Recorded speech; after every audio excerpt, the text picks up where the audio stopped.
Hi guys, so I'm reshooting this last one for you because I was way out of frame. So hopefully I'm framed up pretty good on this one. But I've got to cover this stuff with you today because it's really important and it'll really kind of tie everything together and really give you a foundation for everything we've talked about before and how to combine it. I'll show you right now. It's all about turns, okay? So hopefully you already know how to turn with a single staff, doing a figure eight or doing a one beat. There's a bunch of different variations of that with a single staff because you have turning with the forward towards the side that the staff is in, or turning forward towards the side that the staff is not, and both of those variations in reverse, right? There's also all of those variations with one beats. Turning towards the side that the staff is not in, and both of those in forward and reverse directions.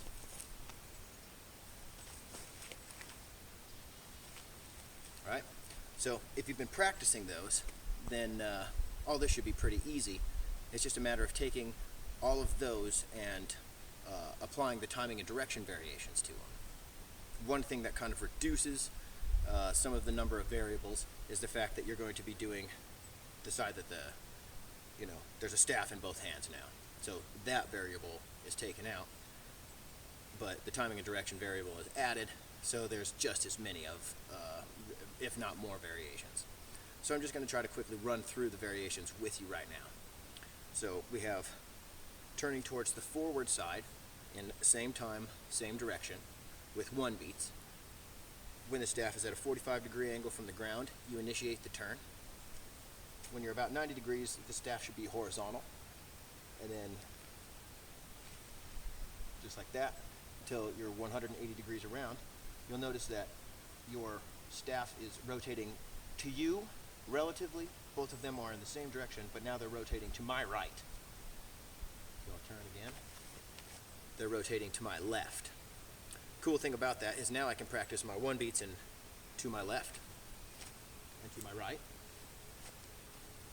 But I have to practice turning now to the forward side and the new variation, the reverse side. So there's all sorts of variations to this, okay? When you're going in reverse, the diagonal, the 45-degree angle when you initiate your turn is your thumb's pointing down towards the ground, horizontal, and then complete the turn towards the ground, horizontal, up, complete the turn. If you're going to do that in split time, it feels the same. What you're doing mechanically is the same, but the timing is staggered. So you'll notice that if I'm going to turn towards my forward side, this staff, my left staff, reaches that 45-degree angle where the turn initiates before this staff does. Now it's here, it's initiating the turn. Complete it like that. So it's the exact same motions, but the timing is staggered. And that's the same thing with turning on the reverse side. It reaches the bottom first, bottom there. Boom. This one will reach the bottom first, bottom. So there's reverse.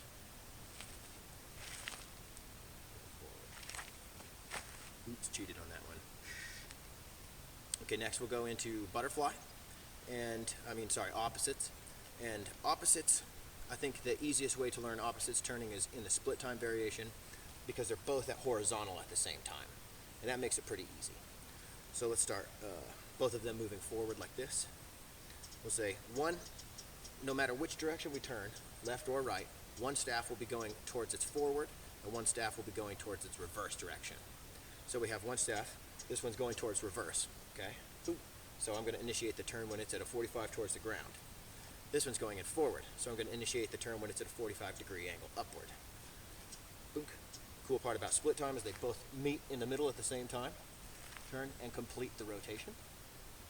180.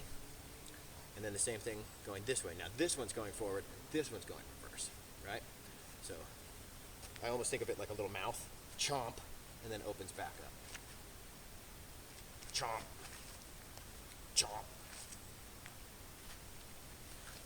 And when you turn like this, turning back is basically practicing this side.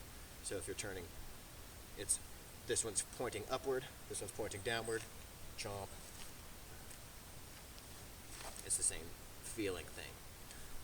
Now I love that one because when you start taking and combining, like let's say, instead of going turn left, turn right, you could do left, left, and that'll give you a 360. So it'll be left, left, or right, right, right, right. And then when you get more comfortable, you can do 360s, like that. And those are awesome. They feel really, really good, and they're a lot of fun. And you can do them up high. I'll give you a little more detail on that in just a second after I run down how to do the one beat variation of same time, opposite direction. The way I imagined it that made it click for me was there was a bolt or a magnet or something right there where the staves cross. I think that's called the nexus. So when you're scooping upward, at the same time, same direction, there will be a point where the staves cross. I touch them together, and as they're moving upward, if it's moving upward when they touch, boonk, then I imagine a little ramp, like that goes up, around, and down. So it goes there, follows the ramp, and down. And then you're in reverse of wherever you were before. Now, I'll show you that from the side. Click, up, around, and down. Now I'm in the reverse direction. When you're going from the outside inward, like this, they'll click, and this staff nexus will be moving downward. So on the downward motion nexus, I like to imagine a little, corner, or hard corner that's banked real good, boom, and you would catch that. And so it would look like, boom, and then you're in the reverse direction, going upward. And I'll show you that from the side so you can see what I mean about the downward scoop up. You're moving, the nexus connects, scoops down along that little track and back up. Boom. And then this one connects, goes up the top one, and comes back down. So that's how you turn with same time, opposite direction. And it's really fun to imagine a track that's a loop around you, high corner here, low corner there, because then you do the 360 with this, up, comes down. Now you're right here in the middle, push it down that bottom part, right here at the top, bring it back up that loop, boom, like that. It feels really funny. It feels like you're just taking and pushing the nexus back and forth. It's cool, it's fun to experiment with. A great variation on that is doing a figure 8 with the opposite direction.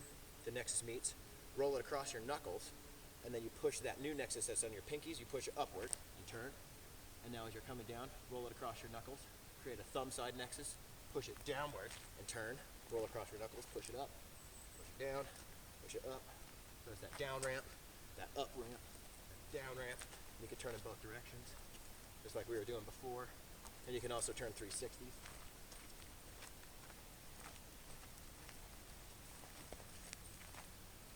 And so that's a cool segue back into that, this one that I was showing you. Because all of these turns that we're doing, the motion that we're moving, it's kind of like led by our thumb.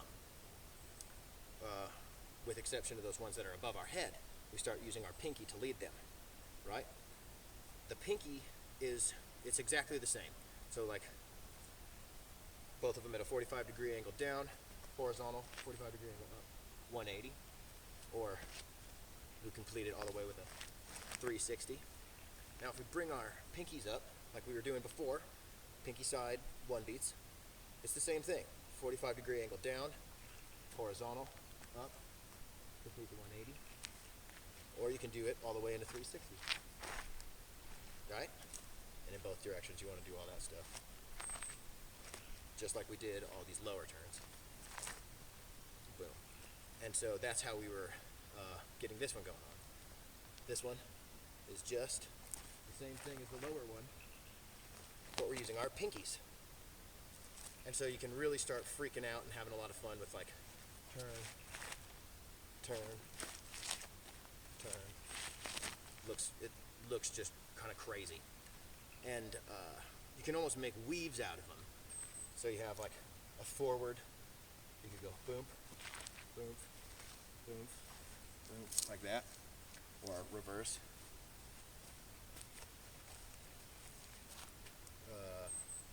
Same thing with these. And then something that's a little bit crazy and kind of fun to do with it. Grab the staffs so they're way off centered. Put the centers right in your armpits. Do one beats right here. Okay?